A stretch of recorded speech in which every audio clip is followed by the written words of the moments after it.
Can you hear me? Yes? All right. Do you know where you want to be in 5 years? Do you know where you want to be in 10 years? Do you think about this on a daily basis? My discussion today is about things that I've picked up over the last 5 or 10 years, which have helped me.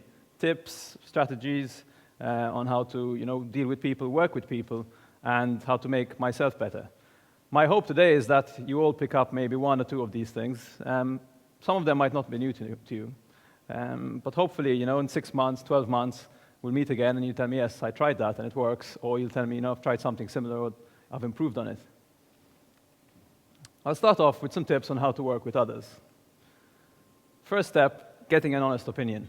We've all been in the situation where we have something we've just finished. Might be, I don't know, something you've written, an article, maybe it's a piece of work, a graphic design, or some other type of project. And we go up to someone and we ask them, what do you think?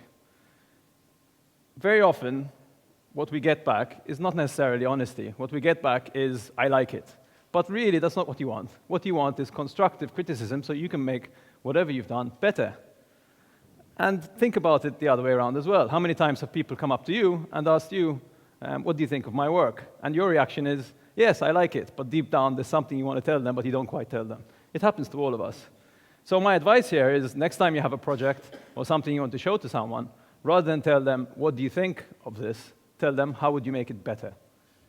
How would you make it better if you turn that around, the person receiving that can acknowledge the work you've done and say, okay, I can acknowledge his work and I can give him advice on what I think could be improved. Try it. It really, really works. The second point I want to make, and the advice I have, is on tough conversations and on sensitive conversations. We all get into conversations every now and again which are a little bit harder than others, and what do we usually do? We sit down in a boardroom or we sit on a table, someone sits across the table, and you have that discussion with them. That table is a barrier. You're creating a division between you, which sets up the meeting in the wrong way. We see this in other examples as well. You see in Parliament, you've got one side of the house, the other side of the house, facing each other, ready for battle, big barrier in the middle. So next time you've got a tough conversation, my advice to you is sit on the same side of the table. Open yourself up. Having someone sit next to you, you're on the same side, you're negotiating on the same side. Mentally, you're preparing that discussion, and mentally, you're preparing the person for a good conversation and a good outcome. And this doesn't just apply to the business environment. You have personal, you have a personal discussion, with your spouse or your partner. Don't sit across a table. Sit on a sofa together next to each other. Open up the conversation. Start with a positive mental attitude. We all, either at some point in our lives, either we don't get along with someone, or we see two people that don't necessarily get along together. How do you fix that?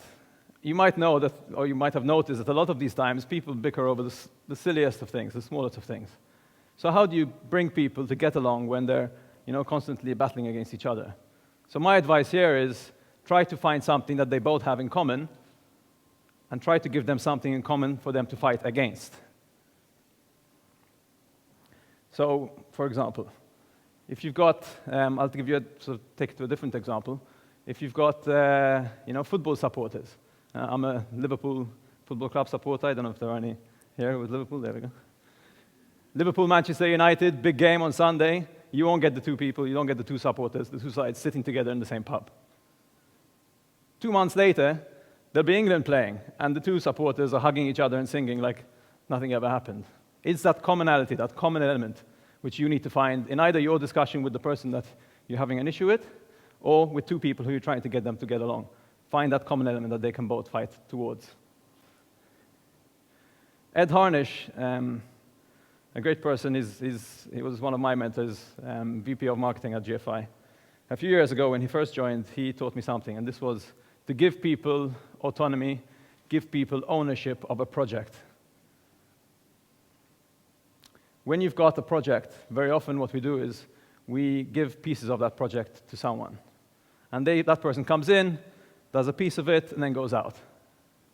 The advice here is that if you can give the whole project to that person and you stay on the sidelines, you get a much better result, and you'll get a much bigger commitment from the person you give it to. I'll give you again another example. if you're renting a house, you take care of the house, but you don't really care as much. If you own the house, things change. You're much more careful about all the little details in the house, and you have much more pride over it. It's exactly the same situation with a project. If you have a project, give it to someone, let them feel proud, let them own it, stay on the sidelines, help them, nurture them, get them to the next stage, but at least you've given them that mental attitude where they really want to do the best job that they can, rather than them feeling, I'm just being rented for a little piece. And that's their mental attitude. My second section, I want to talk about how you can get more out of yourself. And I'll go back a few years. When I was about 24, I did three things which are quite amazing, to me anyway, and they've stayed with me since then. The first thing I did was I went to South Africa on a safari. The second one was skydiving in Barcelona. And the third one was bungee jumping from one of the highest bridges in the world. And what was amazing about it wasn't so much the experiences, which were amazing, but 2-3 months later, I found a note which I had written when I was about 20 years old. And in that note, I wrote, by the age of 25, I want to do 3 things. I want to go on a safari, I want to go skydiving, and I want to go bungee jumping. And that really resonated. That really hit me hard. That's the point when I really realized how powerful the mind is and how powerful it is to give yourself a vision. Think of where you want to get to, and somehow you gravitate towards it. You motivate yourself to get the things done that you've got in your mind that you want to get done. If I hadn't written these things down, maybe I would have done the things I wanted to do, but I'm not so sure. So really having that vision and going after it. And there's a story which you might have heard before. You have 2 people sailing. One person knows exactly where they want to get to. They want to get to the Bahamas, and they're going to beeline for the Bahamas. They might stop maybe in some other places on the way. And the other person goes sailing and goes north, goes south, goes east, goes west. Maybe sails a bit faster than the first person, maybe goes back. But ultimately, it doesn't really get anywhere. Which person are you? Do you have that goal? Do you have that vision in your life where you know where you want to achieve? You want to start striving towards getting there? Or are you going around in circles? Are you going up and down and sideways? Think about that. And what's important here as well is why I feel that having a vision and having a goal is so powerful to me and both motivates me. Look at the Olympics. They're next year, June. You've got athletes training, 10, 15, 20 hours a day. They're going through a lot of pain. How many times have you been suffering and in pain when you're trying to get something done? But what are they thinking about? They're not just thinking about the pain of today, but they're thinking about the vision that they have. Next year I'm going to be in the Olympics. Every time that they're training and they're feeling bad, they're thinking about their vision of where they want to get to. They're not thinking about the pain that they're feeling at that point in time. And this has happened to me quite a few times as well in my life. I've been in situations where I feel, how do I get out of this? But I don't think about the situation I'm in at the moment. I think I need to pull through this because I need to get to where I want to get to. How many of us have been in that situation, and because we don't have a goal, we just give up? We say, you know what am I doing this for? It's so powerful, just that little motivation to get you to the next step. Related to that is, once you've got a plan, once you know where you want to get to, you need to plan for it. If I want to get to the Bahamas, I need to I need to plot it out. If I want to get somewhere, I need to plot it out. I need to budget for it. It's very important that you know how to get there as well. Your plans might change along the way, which is fine. You've come up with new opportunities, but at least you've got a direction, and at least you're going towards that direction. I'm a little bit obsessed. I plan maybe 4 or 5 years in advance. I have a budget for about 5 years. I know what I'm going to spend on different things in November 2015. I know that from now. That's maybe a little bit obsessive, but you use this, you see how you can use it and how you can apply it. If I want to buy something, if I want to buy a house, or if I want to go traveling, I need to plan for it. There was a study a few years ago, which some of you might have read about. They interviewed Harvard graduates, and they asked them, how many of you have set goals? And how many of you have plans on how you're going to achieve those goals? They went back to the same group about 15, 20 years later and studied, where they've arrived in their lives. the amazing statistics that they came up with was that every single person who had a plan and who knew where they wanted to go made on average twice as much as all the other group in the class who didn't have a plan and who didn't know where they wanted to go. Twice as much, just by planning, having a vision, and knowing where you want to achieve. This, again, set 10 things you want to achieve.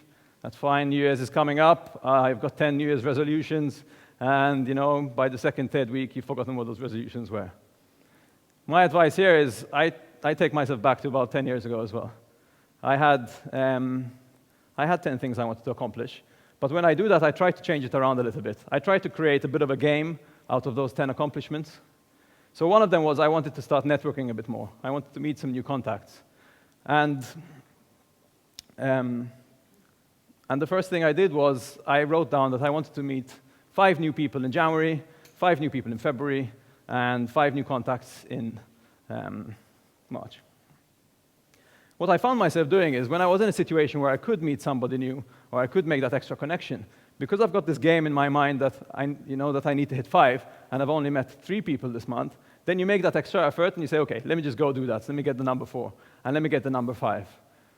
I've seen situations with myself as well where I didn't have this little game going on. You do end up in a situation where you could take that step and maybe introduce yourself to someone and make that connection. But there'll be a next time. I'll do it next time. It's okay. There's always going to be a next time. Having that game in your mind, playing that game with yourself, really gets you and motivates you to take that extra step. And the nice thing about that, which I found out, was once I got to May, once I got to June, and I was doing this on a monthly basis consistently, I could cross it off my list because then it becomes a habit. It became natural to me to start doing this. So I just crossed it off my list, and that was a point that I accomplished. Every big project, you can break down into small pieces, as we all know. It's so important to pat yourself on the back as many times a day as you can. I keep lists. Everybody keeps lists, I'm sure. When you cross something out, don't just cross it out for the sake of it. Feel good about crossing it out. The smallest of things, I'm so happy every day with the tiniest of things that I accomplish. And I do make sure that I, cross out and feel good about the tiniest things that I've accomplished. Because at the end of the day, if you have 20 things that you've accomplished and you tick and they've gone right, those 2 or 3 things that didn't go quite right don't get you down. They motivate you. They keep you going for the next day. My final section is about reaching out to others and how you can become better through the people around you. There are 2 or 3 people in my life who I constantly go for feedback on anything that I do. There's David, who's not in the room today, but there's Angelica, who is here with us today, that I constantly go to for advice and feedback. Everything that I have, if I've got a presentation, if I've got something I've written, or you go and get that honest feedback and make sure that you can do the same. So surround yourself with at least 2 or 3 people who you know that there's a relationship there where you can trust each other to give constructive criticism and constructive feedback, and make sure that there's that good level of trust. Related to that, I've seen so many situations where people are scared to ask.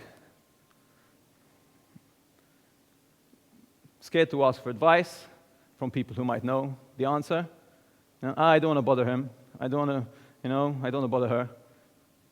She's got too much on, she's not going to help me. She's never going to help me. Think about it the other way around, though. How many times have you been in a situation where someone comes up to you and asks you for advice? Feels good, no? Feels good to give that advice. You feel good afterwards. Well, next time you need advice from someone, keep that in mind. People giving advice feel good doing that. Take that extra step. Ask for advice. We learn things 3 ways. Trial and error, through reading and studying, and the third area is through other people and the people that we ask, our mentors. Get yourself a mentor. But if not, just go out and ask the people you respect for their advice. There are people here. If you have questions, ask. And my final point today is about sharing where you want to achieve with the people who can help you get there. So many times someone comes up to me and tells me, I'm really bored with my job. I'm looking for another job. I'm not happy with my wage, I'm not happy with what I'm doing, blah, blah, blah, blah. My first question is, do you have a vision for where you want to reach, what you want to achieve? My second question is, have you shared that vision with the person who can help you get there the most at this current time? Who's your manager? 95% of the people I ask this question to tell me, no, I haven't. And that's so wrong. If you're not happy in your job and you want to go and you want to do something slightly different, then your manager is the first person that you need to speak to.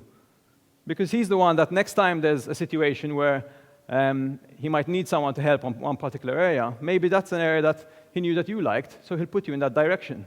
As a manager, it's much harder to hire somebody new with you leaving and train them up and train them on what they need to do.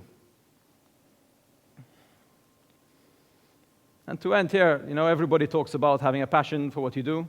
I totally agree. You have to have a passion for what you do. You have to love what you do. Have a passion, in the morning, wake up, charged up for the day. But what I've learned is that you not only have to have a passion for what you do, but you also need to have a passion for improving the way you do things. Thank you.